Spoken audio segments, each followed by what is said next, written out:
Welcome to Fireside Giants. My name is Alex. Anthony not able to make it again today, but nonetheless, we are here ready to talk about some Giants football and minicamp. The second day minicamp today.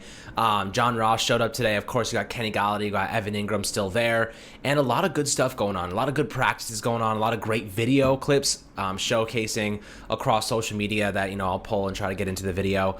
But you know what? It's just great to see this team together, working along and really getting the fundamental steps, the foundational steps established, right? I mean, that's all you can ask for. At the beginning of the summer, it's hot, it's like 100 degrees, and I'll tell you what, Burton Burns went down yesterday. He had carted off by, I guess with heat exhaustion, so that was really unfortunate, but apparently he's totally fine. He was there at practice today, working through it, making sure to stay hydrated and whatnot. You got to be really careful with the heat right now. But for Father's Day, my friends, shout out to our sponsor, Manscaped. And you probably didn't anticipate this coming. This is going to be a really interesting little section right here. But Manscaped, let me show you what we got going on here. This is the Lawnmower 4.0. So for Father's Day, go out and get yourself a Lawnmower 4.0. Very awkward gift. I gave one to my dad already.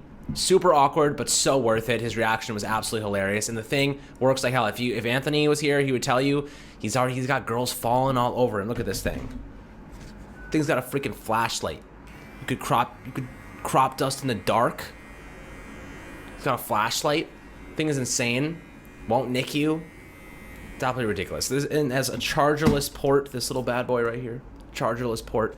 It's absolutely amazing. And if you use the discount in our section on our description on YouTube, 20% off, free shipping, Father's Day gift, birthday gift, already taken care of. If you have birthday for your friends or whatnot, people you're close with, women can use this too. And they have a couple of awesome different products involved. And this is actually just a sick. It's insane. Like if you've ever done the deed, it's not that easy. This thing is freaking ridiculous. Like again, a flashlight. I don't even know who came up with this technology, but geniuses, absolute geniuses. So get yourself a Lawnmower 4.0. Go hit up the description for 20% off. Really good stuff there. And even the inside of the case says I'll show you. It's a whole new balls game. Classic. These people are marketing geniuses. I don't know how they do it, but great product. Go check that out. But back to Giants football, my friends.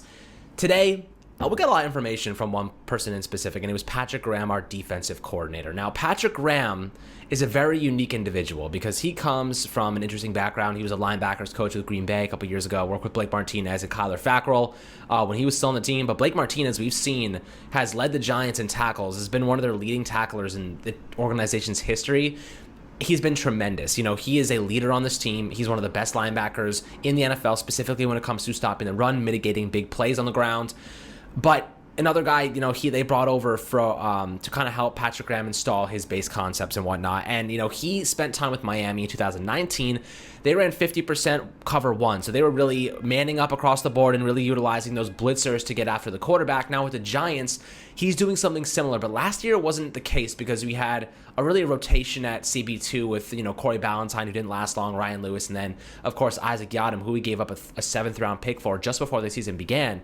But Patrick Graham said something interesting today. Last offseason, he was being courted by multiple teams to be their head coach, or at least interview to be a head coach. Now, everyone thought, the Jets were going to bring him in to interview to be their head coach, and he ended up declining their offer. Now, why did they do that? So the Giants actually extended Patrick Graham on a 2-year extension. They're giving him head coaching money. He's also the assistant head coach as well as the defensive coordinator. Now, one thing that he said that really stood out to me that it just touched my heart, man. It touched my freaking heart. He said, "This is my dream job. Being the Giants defensive coordinator is my dream job." And when you hear him speak, he sounds like a very down-to-earth, normal guy, pretty conservative, conservative with the way he speaks. But on the field, man, if you've heard his hype speeches, man, he goes in. He yells, he screams, he goes crazy, and he motivates his players to play better. And we saw that last year with the Giants, man. Their defense was on the field for 75% of the game, and they remained active. They remained, strong and efficient, even in the fourth quarter when they were really forced to pick it up because the Giants lost a couple games there by single-digit points, and they needed to step up and make a play. And they did a lot of times. The offense just didn't help them out. We saw a lot of 3-and-outs, a lot of interceptions, a lot of fumbles, and hopefully we're going to see something better this year. And the offense already looks like they're starting to get a little bit better just from what we're seeing. just ranging from a couple deep balls. I watched a video today of Daniel Jones throwing a deep ball to Kenny Golladay. And here's another interesting point that Jason Garrett made.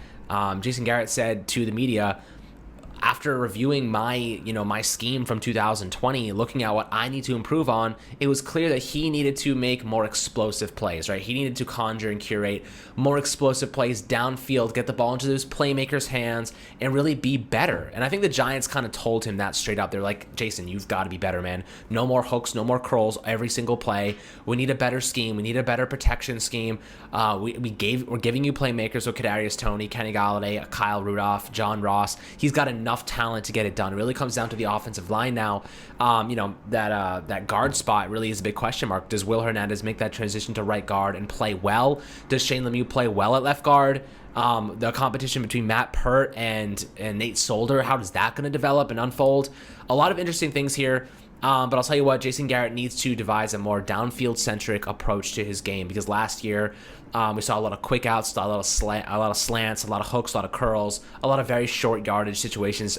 Even Evan Ingram was targeted over 60 times in 0 to 10 yards, whether it be left, middle, or center. And now, they got to push him vertically. He's so fast. So athletic. They really got to use Kyle Rudolph in that middle of the field. Allow Evan Ingram to use his speed on those deep outs, those dig routes, deep 9 routes, seam routes. Getting him into space, and really that opens up the field underneath too. Because when you have so many players pushing the field, when you have Kenny Golladay on the outside, you have John Ross, Darius Slayton pushing vertical, taking safeties and defensive backs out of the box.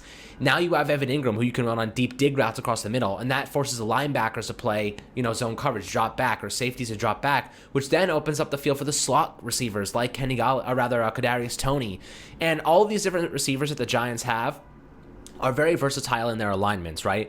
Kenny Golladay really enjoyed snaps as the outside receiver as an X, but also in the slot. He can do both. John Ross also can do both. Darius Slayton, I prefer him on the outside, but he could do both. Sterling Shepard, we know, has historically played outside and slot. Kadarius Toney as well. I think he can be used as a really cool gadget player. I want to see them get so creative with Kadarius Toney, right? That's the thing about the Giants, is that they lacked creativity last year. The occasional end around or pitch was not, enough. It wasn't enough. We need to see real creativity, have some fun with it, get these guys motivated, because when you're just running basic route concepts every single play, eventually they just start to get tired of it. They're like, this is not fun. This is boring. There's no motivation. There's no spark. There's no energy. Giants need energy. They need to get creative.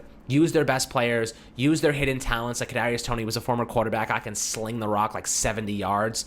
Use that. Push Darius Slayton on a deep route. Let Kadarius Toney on an end around. Just launch him a pass 70 yards downfield. Like, do stuff like that. It doesn't have to be every play, obviously, but it's nice to get a little creative every now and then and really have fun with it. But this team is going places, at least from the way that, they're looking for the most part. And I'll tell you what, Blake Martinez spoke about Joe Judge today, right? He was like, the guy he knows how to make everybody better. He knows how to, come into a room, help you, whether it's, maximizing your stretching, maximizing your fundamentals, on the field stuff, whatever it might be. And that's what you want in a head coach. Joe Judge has come here and changed the culture. I mean, think about Logan Ryan for a second. They signed Logan Ryan, then they kept him. They're keeping him for a long term, 3 more years. He's on a contract now, because he went out this offseason and started calling old Giants greats like Antrell Roll and Corey Webster and trying to get some advice from them. What can I do to become a better player? What can I do to become a better Giant? And I want to be in the legacy for Big Blue. How can I do that? And Logan Ryan took it upon himself to go and find out how to do that from some of these guys. So that stood out to me a lot. It was really impressive. And, another practice-related thing, Daniel Jones and Kenny Golladay spent a lot of time today working in the end zone, just a couple of red zone routes. Kenny Golladay had a sick one-handed catch. I'll try and post that on the video too. But you know what? Just working on that and getting him into shape. Kenny Galladay's a big 6'4" wide receiver. They have Kyle Rudolph, who's 6'6". They have Evan Ingram, who is 6'3". There are a lot of big bodies now to capitalize in the red zone. The Giants were very bad last year in the red zone. They did not convert a lot of touchdowns. They settled for a lot of field goals, which is why Graham Gano had such a tremendous season. But you know what? This is the opportunity for Daniel Jones to change the narrative, right? He has the weapons. He's never had a wide receiver 1 before. He's never had a player of this magnitude like Kenny Golladay, and he's never really had a healthy Saquon either. And then Kadarius Toney, who can break ankles, so fast. So I'm really excited to see how the Giants really move forward with this offense, how they look to expand upon the existing talent, and how the red zone offense is going to look. That's really interesting to me because Kenny Golladay is such a big red zone threat, and Daniel Jones, with the read option and all the creative things that they can do, I would not rule out them getting very creative in the red zone. And with Saquon Barkley when he comes back, Kenny Golladay, Kyle Rudolph, all these big bodies and really shifty guys. And even Sterling Shepard, he's so underrated. Guy had 8 touchdowns in his rookie season, a tremendous athlete and player. But you know what? It's just really exciting to see with this team. And a couple of other interesting things. They're going to be hosting joint practices, right? The Giants and Browns, who have connections there with Freddie Kitchens, of course. They're going to be hosting joint practices. I think they're going to have 2 of them. 2 joint practices, so that'll be fun to watch. Just talking about a couple other things. Saquon Barkley. This is what what Daniel Jones had to say about Saquon Barkley and his progression through this injury process. He said, "I know Saquon's working hard and doing everything he can do to make progress every day. That's the type of person he is and the type of worker he is. Certainly, we've got his back and supporting him, and I know he's working his tail off, everything he can do and doing what the trainers are asking him to do. He's had that mindset since the second he went down. It's been fun to watch him work, right? So it's really, that's all you can ask from Saquon. Of course, the torn ACL, torn MCL, partially torn meniscus, significant injuries. It is a positive thing that he didn't tear his meniscus fully, although, MCL and ACL tearing both of them, it does not help him at all. But Joe Judge had to say, in terms of where he's at right now, he comes in every day, he attacks every day from a rehab standpoint. He's had a phenomenal attitude and great motivation. He's been tremendously positive. Now, the return of Saquon Barkley, and before we head out here, because I know these practice training sessions are really thin when it comes to content. There's not much to talk about. They're really just doing walkthroughs for the most part. Just a couple injury nicks and knacks there, here and there. But what does Saquon offer this offense, right? What does he bring to an offense that now has Kenny Golladay, Kyle Rudolph, Evan Ingram, Sterling Shepard, and whatnot? Daniel Jones, and even his running abilities can't be undermined. What does Saquon bring? There was a game last year against the Giants and Browns, and Kareem Hunt was their running back at the time. He was on the field at the time. And, Baker Mayfield snaps the football. And I'm looking at the Giants secondary, and I see something really interesting. I see Logan Ryan and Jabril Peppers both staring down Kareem Hunt. They're both staring down Kareem Hunt. And I'm like, why are they staring down Kareem Hunt?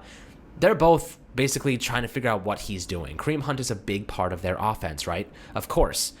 They have to try to figure out how to stop him. They had 2 defenders allocated to Kareem Hunt, and it allowed Austin Hooper to drag across the formation because Logan Ryan and Jabril Peppers were distracted. Allowed Austin Hooper to drag across the formation. He ended up with about a 20, 25-yard reception, right? What does Saquon do for this offense? He commands attention, right? He commands attention from opposing defensive coordinators and defenders, right? Linebackers and safeties always have to have their eye on a guy like Saquon. Whether he's bursting to the second level, linebacker has to know. If he's running out for a route, linebacker's got to cover him in the flats. If he's running a seam route, a safety's got to pick him up. Maybe the strong safety has to move up into the box and try and stop him at the second level too, along with the linebacker. He's commanding so much attention. Now, that opens up the field for Kenny Golladay, opens up the field for Darius Slayton, John Ross, and the rest of the Giants' weapons, and allows them to take advantage of man coverage. Now, if you have Kenny Golladay in man coverage, you're going to win 75% of the time. The guy is one of the best 50-50 pass catchers in the NFL. And seeing him maximize those qualities because of having a great quarterback, or rather a great running back, hopefully a great quarterback, would be tremendous. Now, when he was with Detroit, he never had a great running back. He had Kerryon Johnson, and he had, Adrian Peterson for a little bit. He had, Darius Geis last year, but he didn't really do much. So, I don't even think it was Darius Geis. It was, I forget his name, the guy from Georgia, Swift. I think it was, Swift. And when you have more weapons to allocate attention to that forces defenses to, always be watching, it opens up the field for guys like Kenny Golladay. It opens up the field for everybody. So I'm excited to see how Saquon helps everybody else, because we know what he did with a wide receiver 1 back in 2018. The guy had over 2,000 all-purpose yards with OBJ on the field. What can he do with Kenny Golladay? What can he do with Kadarius Toney, with a guy like Daniel Jones, who has the read option at his disposal, a guy who, ran faster than any Lamar Jackson run ever, and was only 0.06 miles per hour slower than Tyreek Hill. it's crazy. The Giants have so much potential, guys. I'm so excited for this upcoming season. I know you are too. So hopefully you enjoyed all the clips that are being posted on social media. One-handed catches by Kenny Galladay, nice deep balls by Daniel Jones, and we'll see a lot more from that in the coming days, and I'll have you guys covered every day. As always, if anything big hits, I'll be on it for you. But I hope you guys had a fantastic Wednesday. Enjoy the rest of your week. We'll catch you guys tomorrow.